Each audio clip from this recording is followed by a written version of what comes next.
Hello, and welcome to Yoga, Hype, and History. Today, we're going to be talking about a modern-day yoga guru named John Friend, who was very important in the very late 20th century, in the 90s, and into the aughts until he sort of exploded in a bad way about 10 years ago. All right, so I've entitled this lecture "Innovation in Bricolage" because what I think is really interesting about John Friend is the way he's innovative in yoga, but his innovations are what we call bricolage. What's bricolage? Bricolage comes from a French word and it means art in which you take all these broken like pieces of pottery and you put them together to make a what do you call it? To make a picture, to make artwork. Or imagine if you've seen any of those like pastiches where they have like all the little pictures of someone that they're put together with all the varying tones so it looks like another picture, larger. Or a quilt in which you take all sorts of scraps of fabric and you put them together to make a quilt. All right, so that's what I mean by bricolage, a creative deployment of other things to make something new. All right, so let's get into this. So John Friend is a different kind of guru than the other few that we've seen. I mean, he's different from Krishnamacharya or Pattabhi Jois or Iyengar in a couple of ways. I mean, he promotes yoga for health, but on top of Hatha yoga for health, he layers more advanced philosophy and religion that is derived not just from general 20th century New Age Western thought, which we've already seen a fair bit of. He draws from a very specific school of philosophy and set of scriptures known as Kashmir Shiavism. This is a Tantra school from the medieval era that is dedicated to non-dualistic philosophy. Also, it's Siddha yoga. So he's a Westerner. So we haven't looked at Western guru yet. So he's an American, and he's attuned to the spiritual marketplace of the late 20th century USA. So Friend's persona and approach to yoga and religion in general is one of a seeker. I say this term, a seeker, because I remember this professor of mine who was teaching Christianity at Michigan State when somebody said, "Oh, professor, what are your real beliefs?" And it was an introduction to Christianity in which the majority of the class was the fundamentalist Christians screaming at the professor, and the professor just going, "Yeah, that's not historically accurate," not really controlling the class well. But when asked, "What are your real beliefs?" he said, "I'm a seeker." And this is a term specifically that a lot of baby boomers used. I mean, I'm generally spiritual, whatever the word spiritual means, and I haven't set on anything, but I'm looking for more meaning in my life. My question is always, don't you either have to settle on no meaning at some point or some meaning at some point? How can you just be seeking your whole life? I don't know. That's just me. Okay. So the 20th century baby boomer culture was one of spiritual therapeutics, almost a culture of therapy, where everything that people do or everything they're really into is supposed to bring about healing, general positivity, betterment of a person, and higher productivity. So baby boomer culture, in fact, was one of spiritual therapeutics in which they would pick and choose from all sorts of religions to put together their own sort of pastiche out of what has been termed the spiritual marketplace, the marketplace of ideas to choose from, just like all of these ideas in this image here. Some would argue that there's a culture of therapy and wellness throughout American culture in which personal satisfaction and development are found through spiritual consumerism that seeks to better people. Excuse me. So yes. Where was I? Some would argue that there's a culture of therapy and wellness throughout American culture in which personal satisfaction and development are found through spiritual consumerism that seeks to better people rather than challenge them or transform them. In this type of American spiritual culture, we see a greater emphasis on the individual than the community, which is different from our prior strands of American religion, which were very much focused around church communities. His model, Friend's model for teaching and propagating his system, was thoroughly based on corporate America. His teachings would make you better, happier, and more productive. But he was also in the business of making money off yoga classes. He wanted to get percentages off his certified teacher earnings. He wanted to build retreat centers. He wanted to sell books and related media contents, as well as yoga products such as mats and outfits and whatnot. So he was very much a capitalist. And he saw yoga as being sort of his product to the world. He did not see this to be in contrast with spirituality in the same way that most gurus and the Indian traditions before them did not see this as in conflict with spirituality. So we also see that this is the same sort of attitude about spirituality, religion, and money that we see in mega churches and amongst the big pastors in the United States. There's a professor named Wade Clark Roof, who is a scholar of 20th century American religions, who argues in a book called Spiritual Marketplace that religion is more diffuse than it was in the past. And it persists, and here's my quote from him, largely as a result of loosely bound networks of practitioners, the publishing industry, and the media. This does seem to be how new religious ideas come out. It's networks of practitioners and groups, and occasionally a teacher. Then there's the publishing industry, which gets all those books out there, and then the way the media treats new religious ideas. This creative transformation of the self and this culture of therapy, however, does not encourage organizations and structures. It does not build community. It's very much a religion and culture of the individual. Williamson argues, the author of the chapter we read today, my thesis is that John Friend, as founder and luminary of Anusara, has established a system based on rituals of the body that creates a strong sense of community and provides meaning to individuals who have abandoned traditional institutionalized religion. And her argument is, in fact, is that it's his building of communities is what made Anusara so big, which made it spread all over the US. And it was really popular from like 2002 to 2009 or 2010. It was like I would see these centers popping up everywhere. I mean, they even had a pretty vibrant one in my hometown of Grand Rapids, Michigan. So is he a guru? I like these two pictures put together. One is of the younger and a little bit heavier John Friend, and the other is much more recent, where you can see him in his sort of comeback role as he's trying to reconceive of himself as a yoga guru. But is he a guru? That's the question. I would argue that he very much is and was a guru, because despite claiming to just be a teacher, as he would often do, he was revered as more than a teacher. He was treated as if he was a revealer of eternal truths who conferred a new type of modern postural yoga. His story, in fact, is of personal insight and study with all the great Indian gurus, especially Iyengar. But his charisma, commanding huge crowds and classes, and his media presence as a founder of basically a new religion called Anusara Yoga made him into a guru. Furthermore, students would experience Shaktipat, the descent of grace that we talked about with Siddha Yoga. They experienced that around him and in his courses. And Shaktipat was the hallmark of Siddha Yoga and the vision of Muktananda. In fact, when his scandals, which I'll talk about toward the end of this lecture, occurred, the way his followers were disenchanted and dismayed and disillusioned proves just how much of a guru he was actually considered by his disciples. Even there I'm saying it, by his followers, by his students. So the roots of the philosophy and religion that he expounds is actually found in Siddha Yoga. He connected to Guru Mai Chidvilasananda in the 1990s, and in fact, he taught yoga at the Siddha Yoga ashram in New York, the Muktananda ashram.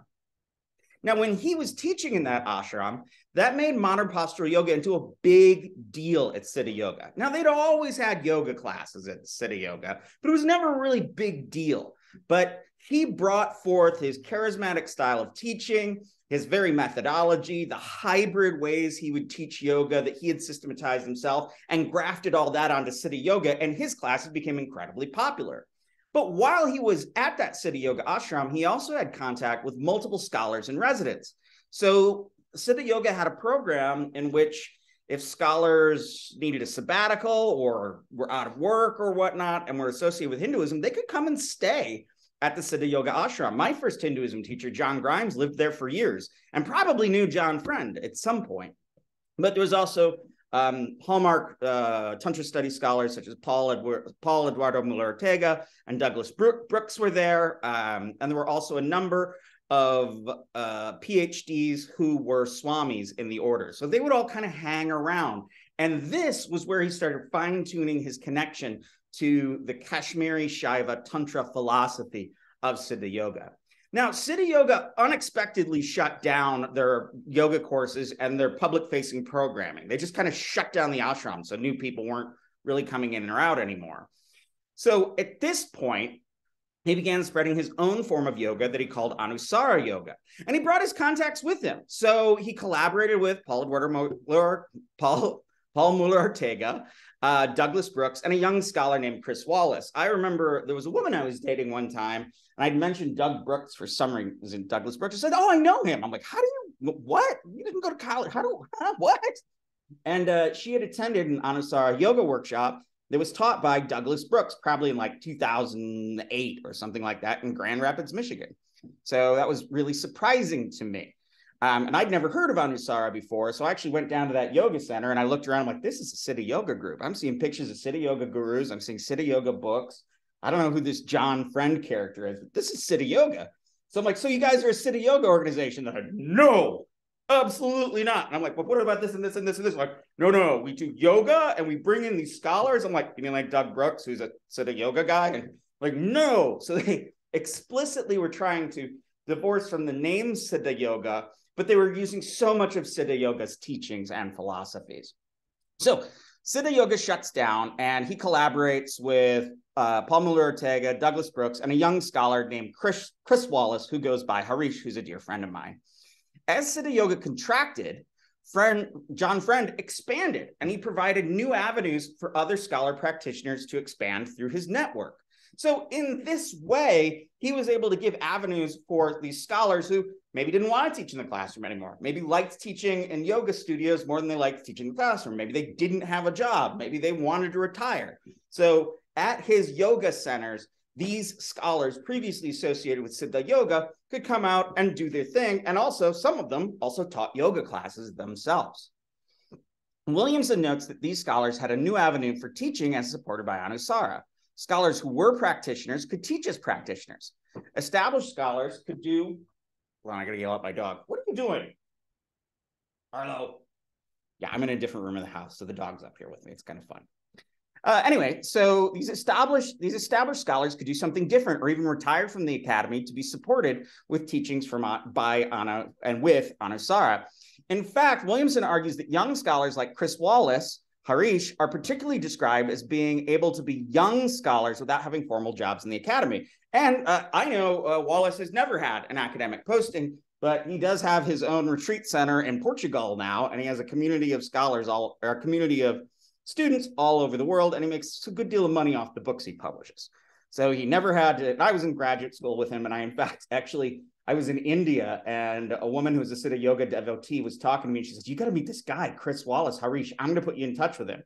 And then years later, I'm in a Sanskrit class, and he walks right in. He'd flown down from Berkeley, and Paul Ortega was teaching a seminar reading Sanskrit tantras, and Chris sat in on it a couple of times. So then we got to be pretty darn good friends. All right. So when Friend's organization fell apart, these scholars lost the patronage that he had provided.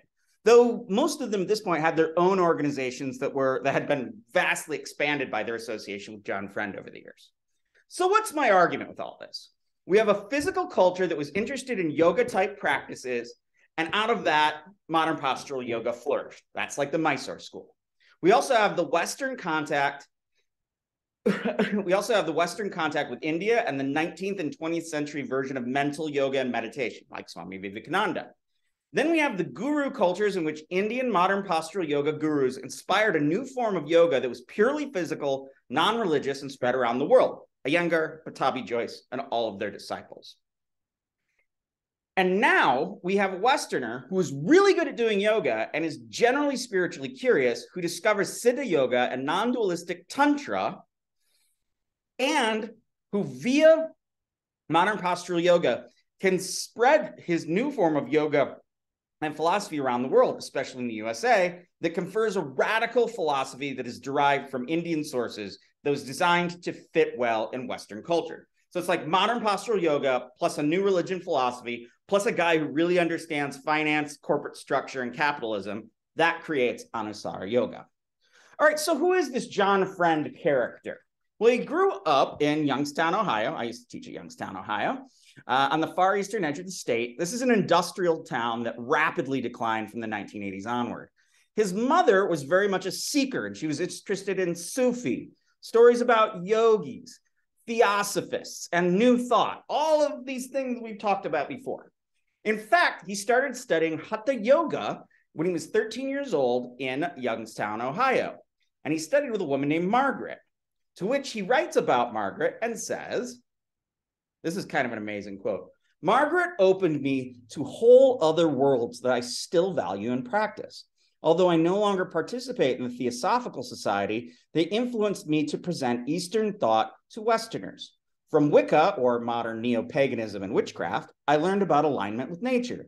For example, knowing what effect the sun's waxing during the summer solstice has on us. Recognizing how to behave in alignment with nature brings freedom from suffering and brings happiness and expansion of consciousness, which is what I teach. From Sufism, I learned Sufism is mystical Islam, for lack of a better term. From Sufism, I learned my first mantra practice, my meditating upon spoken or visualized words. Come on. Some of my first mystical experiences were with Sufism in my early teens.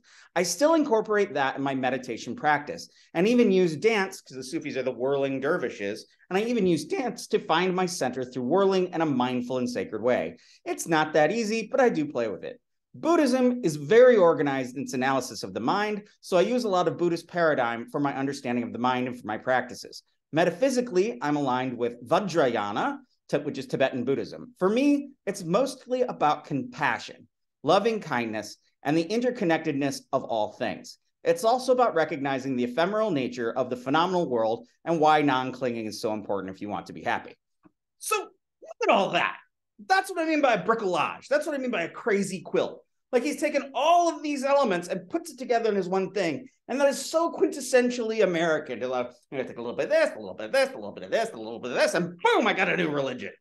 Intriguingly, as you read here, you don't see him mention Hinduism, which is odd in this statement because it's like he almost mentions everything but Hinduism. So I wonder if he tried to kind of step away from the overt Hinduism, though all of his teachings and everything I've ever read by him sounds exactly like what's the Kashmir Shiavism that is depicted in Siddha Yoga. Okay, so he describes his journey as hybrid, which is in line with the spiritual marketplace of the era that he grew up in and remains in. As a teenager, he read The Autobiography of a Yogi by Paramahamsa Yogananda, which is a great little book, which led him to practice Kriya Yoga as taught by the Self-Realization Fellowship. And that also inspired his reverence for India. This was a blockbuster of a book. They put millions and millions and millions and millions of copies. Like it came out in the 1920s.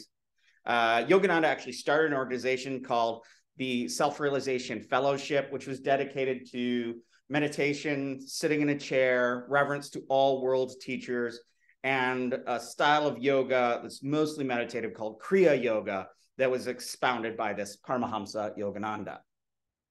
So again, notice this pastiche bricolage of religious themes. So then he attended Texas A&M. He was married, which didn't last, and he received degrees in finance and accounting. But he left his job as a financial analyst to become a full-time Hatha yoga instructor. So then he went to India and he studied with Iyengar, Desikachara, and Patabi Joyce. So all of the main lineage holders who were alive when he was alive of the Mysore yoga. So he was well-versed in modern postural yoga, and he was really good at it. Also, he developed an open, inclusive, and comfortable yoga persona and effective yoga method. Unlike these Indian yoga masters who are always so harsh, he was very friendly and gentle, and he really brought people into his tradition and into his practices. So gone is the stern guru. So while he was a student of Iyengar, he actually met Gurumai Chidvilasananda, Swami Chidvilasananda, the head of Siddha Yoga, to this day. He received Shaktipat, that mystical descent of grace, and then he was invited to teach modern postural yoga to Siddha Yoga devotees. Eventually, he was teaching large yoga classes at the Muktananda Ashram in New York. And these really contrasted with sort of the very difficult meditations and austere retreats that were the other activities of devotees at the time. In fact, Gurumai was so happy with what he was doing with yoga that, that she built a huge yoga shala or yoga studio where courses were taught day and night. He was invited to join the teachers and scholars department. These are the folks that eventually wrote that book, Meditation Revolution, I talked about before. From the scholars in Siddha Yoga, Friend really was able to connect Kashmir Shiavism to yoga. And Kashmir Shiavism is the foundation of Siddha Yoga. The Shiavism of medieval Kashmir, in fact, is one of the great moments in the philosophy and ritual of India. They proposed absolute non-dualism, and the self, the world, and God are all one. And all of those things are just the play of consciousness. The practices of Kashmir Shiavism involved rituals and meditations that used the senses to bring about mindfulness and awareness of the one taste of all things. So you would taste one thing in everything you taste, and that one thing is consciousness, is Shiva. Everything all is one. Liberation is to be found in the world without renouncing or cutting yourself off from any aesthetic or material experience. Now, there's no discussion of physical yoga, let alone anything that looks like modern postural yoga, in Kashmir Shiavism. This makes sense since, as we've seen, modern postural yoga really doesn't start until the 20th century. So what was his approach? And here's a picture of him with a little meme. Yoga is about awakening. Yoga is about creating a life that brings more beauty and more love into the world. That says nothing, but I guess it's inspiring to someone. Okay, his Tantra approach differed from the Neo-Sankhya, the Patanjali Yoga Sutra, and the devotional Hinduism of Iyengar and Krishnamacharya and Pattabhi Jois. He proposed a style of teaching that was informed by Tantra and characterized by openness, especially using metaphors about opening the heart. Now, the heart is a very important symbol, not only in Kashmir Shiavism, but in the popular practice of Siddha Yoga. They're always talking the cave of the heart, the expanse of the heart, consciousness flowing from the heart. His metaphor about the heart, he said, was thought to create a unity of body, will, mind, emotion, and cosmic awareness for his students. You know, that's such a vague statement. It like promises so much. When you really look at it, you're like, what are you really? It promises so much, but says so little. So he talked about the metaphor of the heart and the physical yoga that they were doing as lifting your heart and opening up your heart physically as well as metaphysically. These physical body rituals of yoga brought more value to the teachings of Tantra rather than just hearing someone expound upon it. He wrote teacher's manuals on his methods, and he franchised his instructions for teaching. So it would cost a lot of money to take his classes and get trained and certified to be one of his teachers or a teacher in his tradition. He would talk about raising the hand and expanding the heart. There would be yoga postural classes, but teachers would also deliver sort of tantric homilies about being open and aware of the totality of all things in life. He had systematized his modern postural yoga into what he calls universal principles of alignment. And what does he mean by universal principles of alignment? We see on page 217, he's quoted as saying, a set of biomechanical principles that can be applied to all physical positions and postures in order to bring the body into alignment with the optimal blueprint. Okay. So he actually encouraged yoga teachers and students in general to organize themselves into a kula, which is a Sanskrit word for a family or a clan. This is not really found in Hinduism. Your family is just your family, you know?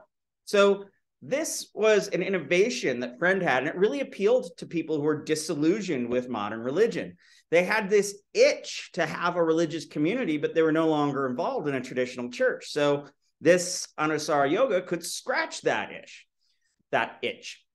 This is further enhanced by students predominantly doing group yoga and taking yoga classes at the yoga center. They would all hang out together a lot. And when I would go to the Anusara Yoga Center, I noted there was doubled as a coffee shop. There was a lot of people who were there all the darn time. And so it created a community. And Williamson says this is what makes Friend different, is that he's building these communities and encouraging people to have community connections with other students.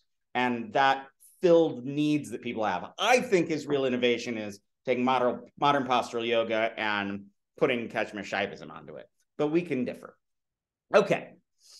So under this is the idea that through yoga, through modern postural yoga, and through this Anusara yoga, one could attain the goals that were prescribed by Siddha yoga and Kashmir Shiavism.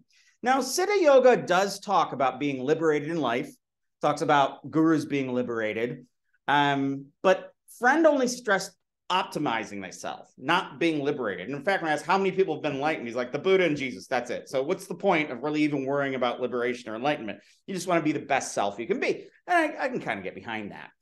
So he also argued that he was not liberated, that he was not enlightened, even though people treated him as if he was, because even if you say you're not enlightened, people treat you like you're enlightened if you present yourself in the ways he presents himself.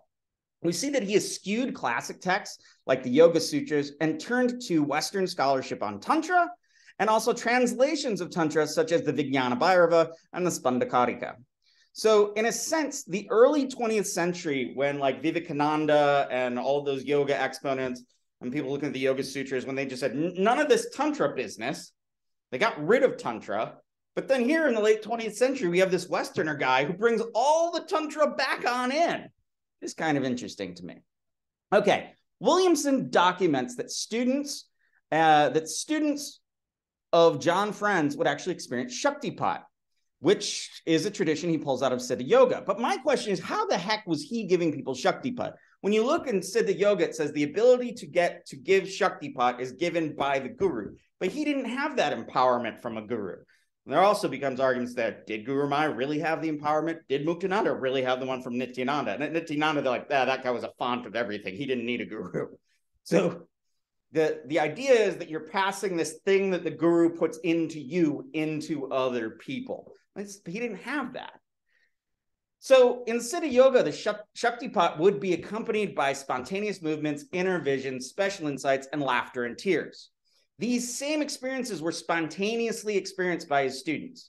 His charm and his charisma, remember that word, charisma, his mojo, his juju, it elevated the energy in the room. And his students who had heard of Shaktipat would be prepared to have these very experiences. So if they'd been reading about Shaktipat, they were going to have Shaktipat. And I'll tell you, I had Shaktipat once. I mean, I was in India. I met Guru Mai. And the next thing I know, I was shaking and quaking and having like weird things happen. My inside of my head was just nutso. And I was like seeing stuff and whatnot.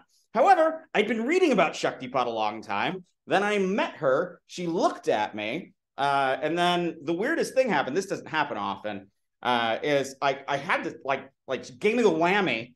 And I was kind of reeling from it. And so I was walking back to my seat. And two of her attendants went and grabbed me, brought me back in front of her for her to look at me for a little while longer.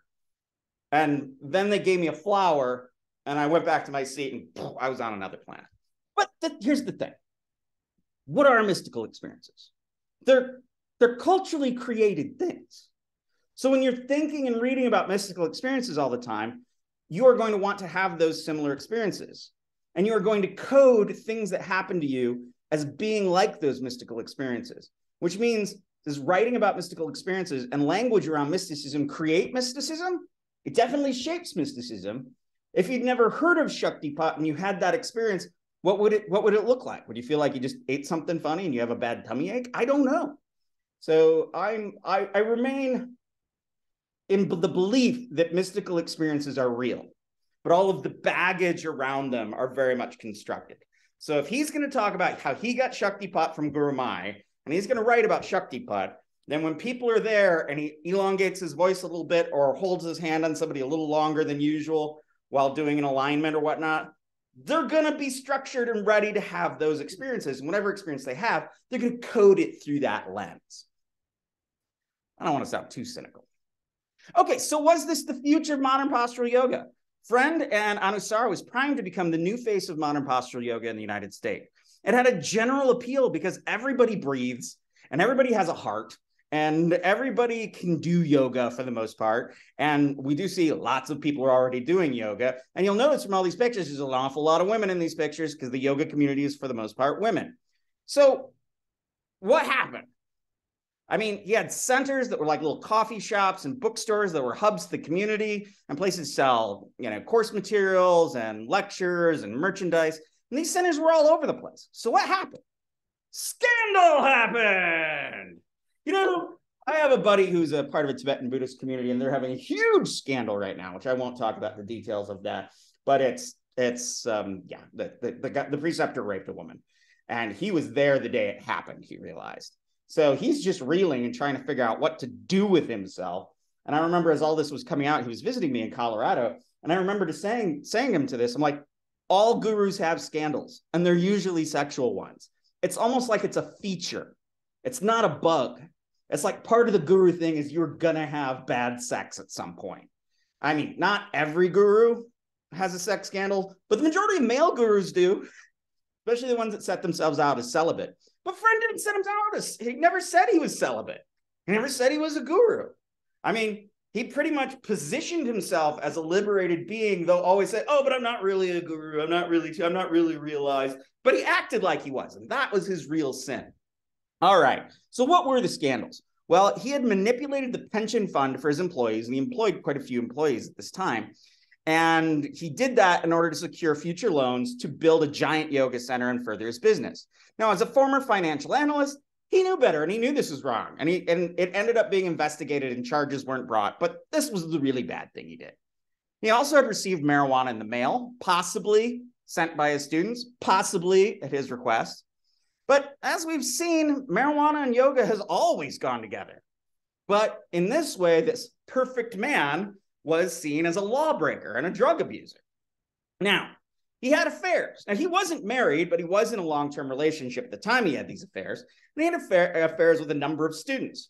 And he never claimed to be celibate, but he exhibited a sexual libertinism and a non-monogamous trend and a cheater vibe that really offended all of his students.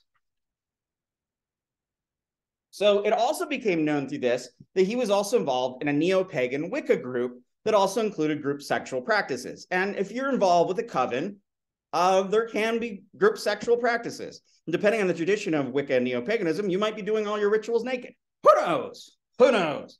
Personally, I don't care. But either way, it shows that he wasn't, he depicted himself as being into like yoga, and then he had experimented with all these other religions, but he was really into Anusara yoga. But this showed that he wasn't just into Anusara yoga. In his own religious life, he was also doing these neo-pagan things and was involved with some Wicca communities, which he kept kind of quiet, kept hush-hush. Why? Because to this day, despite neo-paganism and Wicca being a recognized religion, you can declare that as your religion in the US military, it's still viewed by people as witchcraft, oogie boogie, putting curses on people. So there's a bad taste for the average person among witchcraft, and he purposely hid that.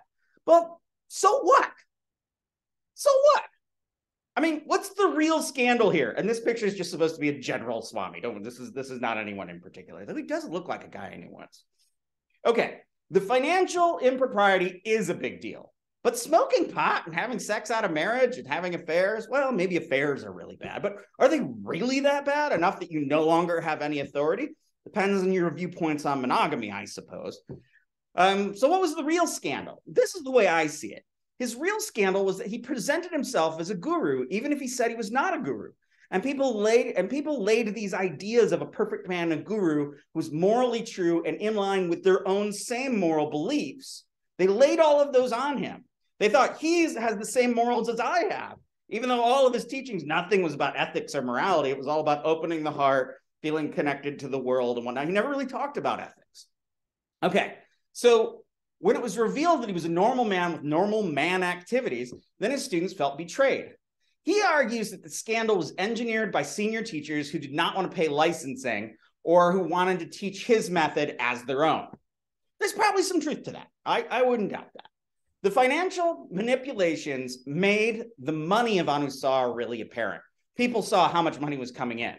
And Americans especially do not like religion to be mixed with money, even though money is always mixed with religion. Religion is always mixed with money. This is a certain Protestant understanding of holy poverty. So what's he doing now? Well, he's in Denver. So he had to step away from Anusara yoga, and he had to leave Houston, where he'd been for years. And all his businesses fell apart, so he had to liquidate everything. Every book he was going to sell, every bit of merchandise and whatnot. His students wanted to use his method called Anusara without him, and he resisted that until he went personally bankrupt, and he had to give up his licenses, and he gave in, so that Anusara yoga is now taught by people not affiliated with John Friend. Now, he couldn't teach yoga in large groups because he'd been disgraced, there'd been scandals, and he had very few personal students that he could teach yoga to.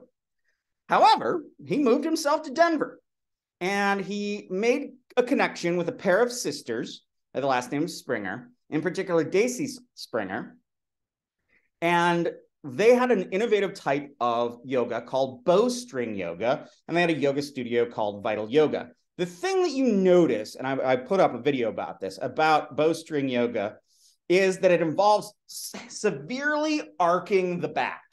So the idea of severely arcing the back and the spine and then building other postures and poses off that arched spine is it gives a greater level of musculature and energy and physical resistance to the yoga poses they do. So, he also lost 40 pounds doing this practice and looks great. Take a look at him here. Looks fantastic. Okay. So Friend was impressed with this different type of yoga model, which used a curved spine as opposed to an elongated spine to energize yoga practice. You got to see it to believe it. You got to look at the video because it just doesn't look like any other yoga I've ever seen. So Daisy Springer had this innovative method. And in time, and with him training in it, Springer and Friend started to develop a new teaching together, creating a new form of yoga called Daiva yoga. It's not going great. I've been looking at it. He says it's going to be this big innovation. It's going to be bigger than Anusara, but he's been saying that for a few years, and it hasn't really taken off. Now, John Friend, from what I can tell, is actually teaching yoga classes in which he gives the same sort of homilies and lectures on the heart and kind of tantra. He talks about the heart again. He's teaching modern postural yoga in his prior method, but using this different technology of yoga that he and Daisy Springer have developed. Okay, so he's structuring his classes like he was doing already. It seems to me that he's trying to do Anusara once again in the whole same system, but using a different form of modern postural yoga. It does not seem to be taking the world by storm. I think with John Friend, people might think once bitten, twice shy. I mean, I know my pal Chris Wallace was very much into John Friend. There were pictures of him together. He was going to their yoga retreats. He was teaching at their yoga retreats and whatnot. And then it just all fell apart. And I know Chris had to come out and say, I don't have a connection with this guy. I kind of got bamboozled by him, blah, blah, blah, blah, blah. But I still look back and go, how badly did y'all get bamboozled? I mean, the money thing's bad. But okay, he had some affairs. He smoked some pot. He's also a pagan. Who cares? The problem is he put himself out there as this perfect person. And when you put yourself out there as a perfect person, things don't go well. I mean, look at the history of people like Jerry Falwell or Jerry Falwell Jr. or any of the moral majority in the United States. They're rocked by scandals. I remember growing up, my family was very conservative, and we talked about the Democrats as if they were just the most sexually licentious, filthy, immoral people on earth. And now I look at the contemporary crop of young Republicans around, and I go, whoa, you guys are the weirdest with your weird sex scandals and your duplicity and your lying and whatnot. I'm like, how was it that the party that was held up as the moral right of my youth is now, when I look at it, it's like the moral opposite of right? What to do? Those are my politics. I have no problems with people being Republicans. I just have problems with bad Republican politicians. All right. So what? Yoga, as I keep arguing, is a history of experimenting with body and mind to bring about perfection of body and mind, to bring about liberation, or to bring about magic powers. Here, John Friend combines innovative modern postural yoga and combines it with exciting and compelling philosophy to bring about personal betterment. And personal betterment and personal optimization is the key desire of late capitalist American religion. You'll notice these people doing this wacky pose here. This is supposed to be one of the new styles, one of his new yoga poses. And notice the very strong arc in that woman's back. All right, John Friend was able to connect the explicitly non-religious modern postural yoga to tantra, to non-dualistic religion and philosophy. Now, when there is a yoga guru, there will always be a scandal. Perhaps the yoga guru model is fraught and should be abandoned altogether. I would argue that any charismatic guru, especially a male one, is going to have some sort of comprised sexuality. That's just the nature of the beast. Now, a bigger question is, can a yoga that is connected to a yoga guru persist if the guru is disgraced? Well, yes and no. Anusara is still around, even if it's taught under a different name. And John Friend is still doing his thing with a different style of yoga. I mean, on the other hand, Bikram Yoga, who had the huge sex scandals and was a right son of a bitch, Bikram's scandal is now, Bikram's yoga that used to be seen everywhere is now just called hot yoga, and it's taught without any mention of Bikram. Joyce had a scandal, and it didn't seem to affect his tradition all that much. So there is a choice made. So you can cast off the reverence to the teacher and just practice the method. But that becomes a question of authority. Then it's just a method. If you take the guru out of the tradition, then it's just something that people do. The guru's gives a greater sense of weight to the practices. What I think is going to happen is that the authority of yoga will end up being based on a scientific model based on effectiveness and physical measurement. So science and medicine will be the great authority. They'll say, why do you do this yoga pose? Oh, because these 3 scientific studies show that doing this yoga pose does X and Y in a double-blind study. That said, should another charismatic yoga guru rise up, and he always will, he will end up being yet another empowered authority, and he'll probably have a scandal. But the thing is, we as human beings really like charismatic figures. We want to put our trust, we want to put our authority in these charismatic figures. Why? Is it because they inspire us to be better than we are? Is it because we look within ourselves and find something missing? Is it because we see wisdom in these people? Is it that amazing thing of you can read the Bible all day long, but you can never have a conversation with Jesus Christ? But you can go and talk to a guru. You can talk to a contemporary religious teacher. So there's a sense of dialogue. One, I think it was the Dalai Lama, said that the thing about Tibetan Buddhism and the thing about any relationship and spirituality is you need to have fresh bread. What are you talking about, Dr. Ulrich? The teachings are like fresh bread. Make the bread, you cook the bread, you bring the bread out of the oven, you let it cool a minute, and you feed them to somebody. It has to be fresh, baked, new, fresh bread. You can't have old bread. So old bread would be just reading scriptures. But when you have a relationship with a guru and a teacher, as people do in Tibetan Buddhism, there's this dynamic of the teacher, the lama, which is the Tibetan equivalent of the word guru.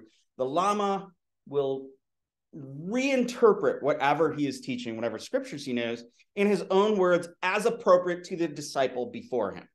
So there's an appeal to these gurus, and they ain't going away. But I am. I'll see you later. Bye-bye.